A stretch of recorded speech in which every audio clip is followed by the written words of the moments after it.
For thousands of years now, people have been waking up one day in their lives, their dreary little lives, and they say to themselves, I'm going to become an actor now. I'm going to go on stage. I'm going to be in a movie. I'm going to be a TV. I will go against society and culture and what my life and my parents have told me to do, which is be a doctor or a teacher, or like those, those rugs when you're in like preschool or elementary school and you see like the really happy like society, and you see like the police officer and the fireman and like the florist and all the different like happy jobs, because you're being conditioned from a young age to find a job that basically puzzle piece fits you into being a productive member of society. They say no to that, and they say, I want to be an actor in art. I'm not speaking about what my opinion is. I think you should do whatever you want. I'm just telling what they were telling us, right? Like they were like, you shouldn't be an actor. You should be, the arts don't contribute to society. The only way you're able to contribute to society is through your labor for a company or a job. Don't get angry at me. That's objectively true. And so if you're here watching this video, it stands to reason that probably, maybe, possibly, you're at least tangentially interested in actors. A lot of y'all been commenting on the past couple of videos. That's been really good. We have people from all different walks of life. I've had some people talk about how, hey, I'm just an artist and I like art, and other people that are like just starting out on their acting journey. That's really exciting to me. And I would love to talk about that kind of stuff because I think it's pretty important. And I think a lot of us, especially us artsy types, we're all kind of like moving around in our own little fish bowls of these brains, these like, the way we experience, wow, look at my hands right now, and life's very confusing. And I've been through the ringer in it. I've done so many things, so many cool things, come to mention it. No, I've just done so many things. I've completely lost my train of thought. Basically, I just want to tell y'all, like, if I could, like, go back in time and punch myself in the throat and get me to listen to me, that was a little violent. If I could lightly tap myself on the arm with, like, a playful punch, like, to feel good, I would tell myself these things, basically. Like, these are hard-earned, well-thought-for advice that I think's worth its weight in gold and has, certainly very much helped me over the recent years, and kind of like the mantras I have the mantras I have moving forward into the future, and of what I want to do and what I want to be. So I'm going to impart some of that, because I think if any of you are anything like me, or certain past iterations of myself where I was a very lost and confused artist and I felt trapped and didn't really know what to do, this stuff would have helped you. And so that's what I'm going to talk about. Also, if you just like having my voice on in the background, that's fine too. Just don't you be mean to me. That'll hurt. Oh yeah, that was one note I said. This isn't for like, if you're looking for like the business of like being an actor, like how to market yourself and that kind of thing. I just want to be transparent with that and say, I don't know anything about that. And I don't really want to. Like, that's kind of like, that's the most miserable part of art to me, is the part where like you have to like be your own business and figure out the best way to put yourself out there and the way that you need to appear to people. That makes me depressed, one. Two, it makes me feel very scared and small. So if you're anything like me with that too, the one thing I can probably impart to you, or hopefully support you in, is being an artist that enjoys what you're doing and feels good about it. I can get you on a path towards feeling personally fulfilled with the stuff you're doing, because that's how us artists are, right? Like, the only time you really feel alive and good is when you're making stuff. That's actually that's almost getting into my first point already. Wow, look at these transitions that I'm starting to naturally put in these things. Yeah, so point one is, we've or maybe you haven't heard of this, the ABCs of sales. That often thing of like, always be closing, be selling stuff. I shouldn't be opening this with a background before I've even said what my version of it is. This is my ABC. Always be creating. As an artist, in any capacity you can, just be making stuff. Now, especially if you're younger and you haven't experienced a lot of forms of creation yet, that might be hard and for you, and you might have to like shop around a bit. I know personally speaking, the way I originally got into art, obviously now I can look in hindsight and look at different aspects of my childhood and be like, oh wow, that was a point where like I really liked this thing or whatever. Like that's much easier to understand in hindsight as you become a more fully formed relationship with your art kind of artist. You're like, you understand what your developmental process is, and the things you do no longer become an accident, but they become the means of, or they come about by the means of continuously practicing understanding yourself and your creative spirit better. And the way you do that, holy cow, I talk in circles and spirals and just like, wow, look at that little, what's the thing, the freaking thing that spirals out and is all like, whoa, I'll put a little graphic on my face right now. Basically, always be creating and don't be beholden to someone else's time or vision. And I think that's a big thing that held me back for a while. Was there were times, yes, when I was younger and I would just kind of like make stuff, like I would make like a YouTube video or whatever, and then I'd delete it. I have a video talking about all that and kind of imposter syndrome and the things I had to deal with when I was younger. It's very sweet and very, close to my heart, and it was a passion project. Watch that video. It's actually, it's sweet and heartwarming, and it means a lot to me. But my main form of art when I was younger was, auditioning for shows, as I'm sure a lot of young actors experience, right? You're out there, out and about. You started acting in school, so like your school would always have auditions, and then that opportunity was just kind of presented to you and the environment was conducive to that, and you're just like, oh wow, I'm gonna go audition for the new show, because guess what, as sure as the sun will rise tomorrow and set in the evening, I know that every fall we're going to be doing a fall play, and every spring we'll be doing a spring play musical, like that. You just expect that, and then you're just like, your mind is just always like, that's on the horizon, I'll do that. But the way real life works, especially like, no one ever talks about like, as an artist, what happens when you don't get the thing you auditioned for. The answer was, you would wait around. You would wait around for stuff to happen. You would wait around. There's a reason why post-show depression is such a thing. And for the non-theater actors, that's like, you have like a whole rehearsal period, a whole performance period with all your cast and all that stuff. You become a tight-knit, short-lived family, and then the show ends and it's like, boop, gone. And then there's a thing called post-show depression, where you're just like, oh man, like this thing that was taking up all your creative time and energy, all of your love and passion, it's just gone now. And now you're sat there waiting and just like kind of like listless, just like looking out the window like, when's the next thing gonna happen? When's it gonna be my turn again? And the answer is, if you're waiting for it, you don't know what that answer is.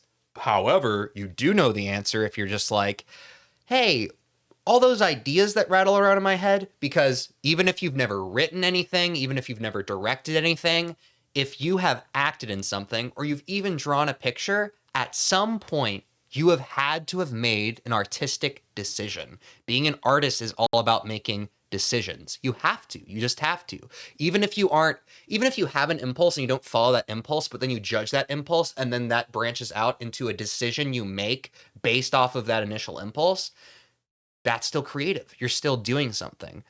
Obviously, we want to work towards you just being able to follow an impulse and just like being water and flowy with your art. And it just like, it just sings and you don't think about it as much, for sure. You need to not wait for other people to give you the vehicle in order to explore your own artistry, in order to create things and try things and fail a bunch and figure out what you like and what you don't like. And that's how you refine and understand yourself as an artist better, So that's only going to help you. That's my number one first really important piece of advice for young actors, really any sort of artist. You guys understand this at this point. These videos aren't limited to acting advice, but that is the most experience I have arts wise.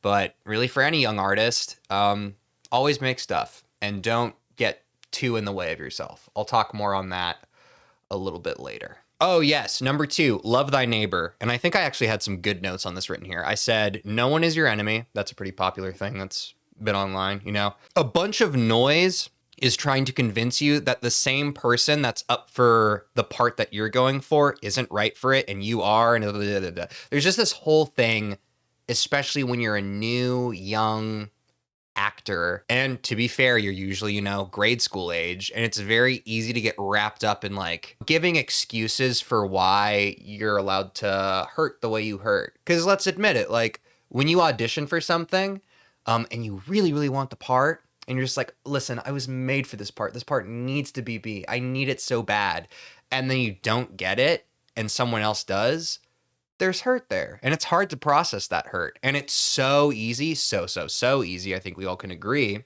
to just let your ego fire up and take it out, even if it's just behind closed doors, on the person who got that part, right? But it's not their fault, and it wasn't anyone's fault. The person behind the table, it may have been at most their fault, but it's also not their fault either. They just made the best decision they could at the time, which, surprise, they're also human and not perfect. And we as humans are making mistakes all the time. So even then, you can still be like, I don't think that that person is right for it. I think that I would have been more right for it. And you're perfectly correct. And that's where it can end. You don't have to then, you hear one friend kind of affirm your belief on it, and then you engage with that too. And then it's just like, it builds up this resentment in your heart. And none of that's good and conducive to art. I think if there's one thing that would be so powerful for actors who are just like getting into high school theater and that sort of thing, it's just if everyone could learn to not engage in that rumor mill, I think you would just be off to such a better start as an artist. Like, just like stay in your lane and focus on being like healthy and just doing stuff and recognizing that the people around you want the same things. They want to make good stuff too. And so there's no competition here. It's all collaborative. And I just think if you can become the kind of person where when the others around you get victories, you're able to celebrate them instead of feeling slighted and feeling like you're falling behind, I think it's going to be really good for you. All right, there's another point here. This is going more into collaboration. It's to be adaptable. And we hear that all the time, right? Even if like eventually you get out of school and you just enter the workforce. I mean, that's everyone's like soft skills on their resume, right? Is like people are like looking for someone who's super adaptable. And usually that means like if we throw a bunch of different things at you, you'll be able to pick it up and do it very easily, because obviously like, there are plenty of malicious companies that are just like, we want you to be a jack of all trades so that we can abuse you more. Oh, sorry, a little bit of my ideology slipped out there. I talked about just now how art and creating art is all about having to make decisions in some capacity, but you also need to remain open after you've made those decisions. Like, you've made one decision, and then it's so easy, especially for me, because I have this sort of obsessive nature to myself, and my brain is always lighting up in a million directions. It's easy to have a tendency that once you like get one thing sorted, you want to be able to work on the other stuff, but then you kind of solidify that one thing, and then you're no longer water flowing through it, right? It's become like this hard rock of creativity, and you're just like, no, I decided it's this, and that's what I decided, and I need to focus on this other stuff. If you're just free flowing and just like whatever comes, that's gonna make you just feel better. Because that's another way to detach, talking about the ego, to detach the ego from things is, think about it. You're in like a show, and you're really passionate about this part, and you're just like reading through the lines, and you're just like, I know exactly who this character is. I know what this needs to be. I know the kind of vibe that I have to portray. I know my place in the scene and what I need to convey to the audience in this scene. I just know it, and I know it.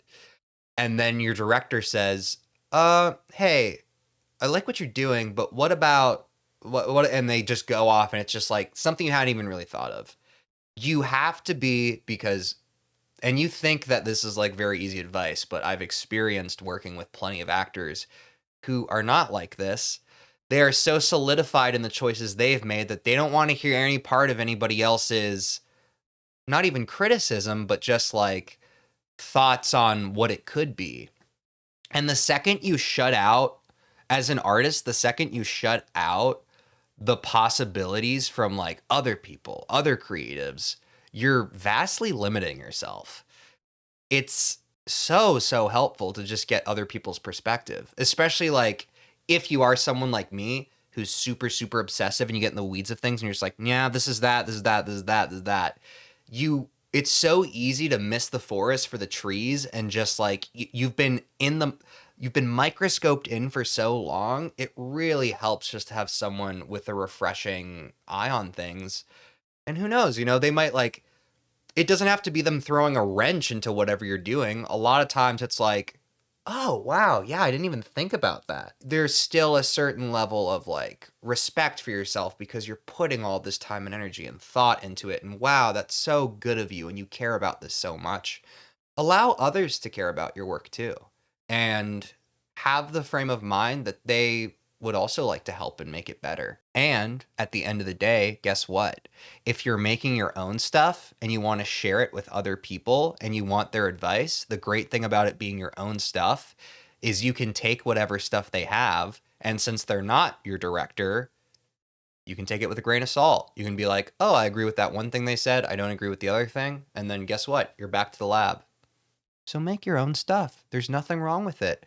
Especially me and my friends, especially after graduating from college in theater, when we were really in the audition grind, we would just get these sides for like shows or short films that we wanted to audition for. I don't know why I did that. We did audition for them, but we would sit there and we'd kind of rag on how bad and hacky the writing was and how the show wasn't even that interesting. And I wish I could go back in time and just be like, right, you're correct. You shouldn't be doing these shows because you don't like the message they're trying to convey. But what's the answer to that? The resolution is not to sit and rag on it and try to feel superior about it. The answer to that is to, okay, sit down and workshop something, figure something out, start writing your own thing, something that actually does have meaning to you. Both of these worlds can coexist. That those people can keep writing their plays that you don't like, and you can write your own that you do like. And then guess what? We live in a more artistic and cool world because we have more people making stuff and trying to express themselves. The final point I had, what was the previous point I said? Yeah, I mean, this is always the vein of like my last point in these videos, but be kind to yourself. Give yourself a certain level of grace. A lot of this stuff can get very heady and you can like feel very emotional, and like someone says something or someone just does something a certain way and you just let it get under your skin. Here's the thing I'll say about it, because I'm also a very sensitive person, and a piece of advice that never helped me that a lot of people are so quick to give is like, if you want to be a working actor, you got to develop a thick skin. You got to do it. And guess what? I never could. I've always had a very thin skin. When someone's mean to me, it hurts my feelings, and I think that's okay. And I think if you are kind of ragging on yourself for being super sensitive to these kinds of things, stop doing that. I think you're doing fine. I do think that being sensitive and continuing to ruminate on these things and letting them compound and just make you feel bad and small about yourself, I do think that that is the danger. And I can say this having experienced it myself. And I can also say more often than not, it's what they all say, right? You're your worst critic. Someone could say something offhandedly and you just like zoom in, zero in on it, and it's just like it's the worst possible thing. And oh, they've stabbed you right in your creative psyche, and now how will I ever recover? When you're an insecure person and an insecure artist, you're just like, you're looking out for things, any sort of criticism. You're looking out for like, you have an idea of like something you want to do and you're just like, I think I'm going to do this thing. And then your brain is just already like, yeah, but if you did that thing, it wouldn't be any good. And you're just like, oh, well, I mean, yeah, you're right. The idea just kind of came to me, but like, that's the weird thing about ideas, right? Like, they're so bad when they come to you, huh? Yeah. So no point in ever pursuing. No. Whatever size or capacity something comes to you, like if it's an idea or like, oh, maybe it would be cool if, especially as a young artist, you get so used to just being like, yeah, but whatever. That is a muscle you have to work on. It's one that I had to work on. Remember that pandemic we had? That was the first time I finally like pushed myself to be like, no, when I have an idea, I don't get to judge it. I have to see it through. And I mean, that's like a whole other video topic, is like the compromises you have to make on the road to make sure that you are regularly creating things and seeing them through. There's so much to talk about there. But the short version of it is, if something's just rattling around in your brain, it doesn't exist until you put it out and you make it tangible. That's the whole point of being an artist. You take this weird abstraction of just like this like juice of just like lived experience and emotion and confusion and da da da da da, and you need to put it somewhere. You need to decide to share it and yourself with the world. And that's the ultimate way that you can be kind to yourself. Because when you have an idea, even if it's not your favorite one, it doesn't matter. You have to start nurturing this relationship with yourself, that when you have an idea of something you want to do or something you want to write, or bring it back to acting, like, oh, what if I did this?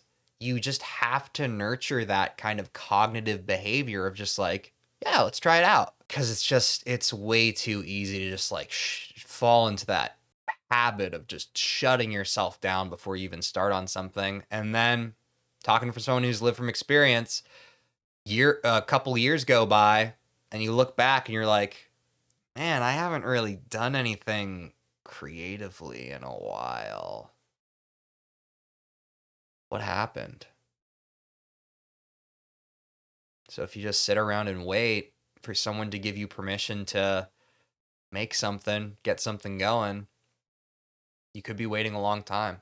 I just want you, if there was one thing I could give to everyone, it's that when they have an idea or they're like, oh, this thing might be cool, giving them the permission and just willpower to, yeah, try it out, see it through, see how it is. Because the way it is in your brain, you don't know what it is yet. You got a vague idea of it, but that's part of the cool part. You'll see it through, and you'll start like, putting the pieces together. You'll rally behind the idea and again tangibilize it into the world. And then once it's done and it's a thing, then you have my permission to judge it. But then and only then. With the caveat, you're allowed to judge it, but you can't make it personal and say, oh, this is bad. You're allowed to judge it.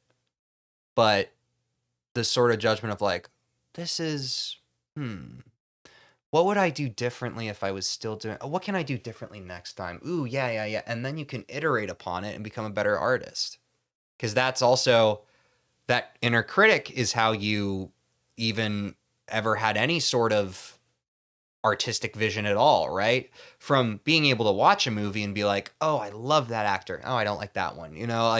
Or, seeing a painting and being moved by it, and seeing another painting and being like, I can pass on that. You have to move that criticism, the positive version of that I refer to now as being discernment. You're discerning between these two things. You have to be able to move that to yourself and the stuff you make without beating yourself up. You have to be able to be kind to yourself and give yourself grace. Allow yourself to be bad at things. Allow yourself to make bad stuff, which also, another opinion of mine, there's no such thing.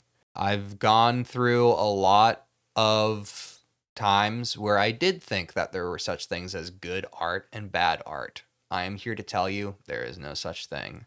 Make the thing you want to make.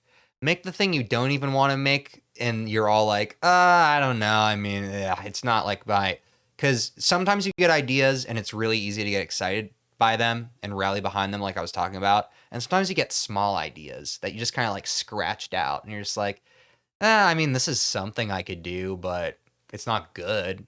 No, you don't know yet.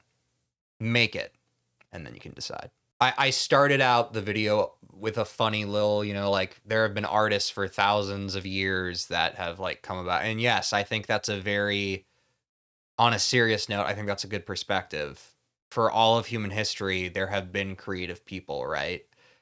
And I think, especially now in this age, it's very easy to feel like there's just so many creative people. It's so easy to compare yourself to all these other people who are on different spots in their journey.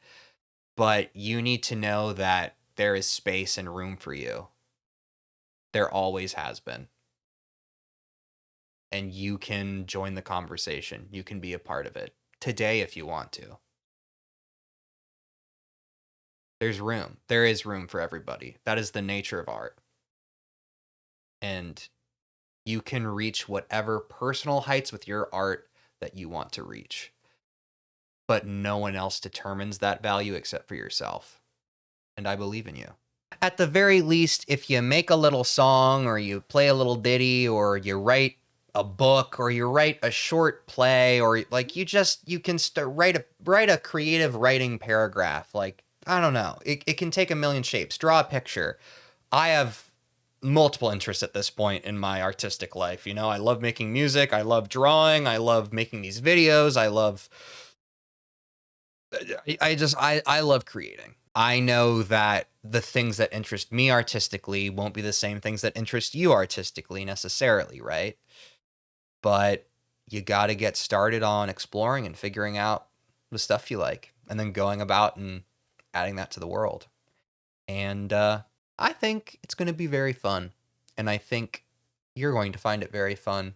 And it just, if you're an artsy fartsy person, it's going to just nourish your life because you're supposed to be doing this stuff. You're supposed to be like, there's a reason why you're really sad when you're not shooting stuff out and just like creating stuff. There's a reason why. It's because you're a creative and you're supposed to be doing it in any capacity. Small things, big things, whatever you're feeling like on the day.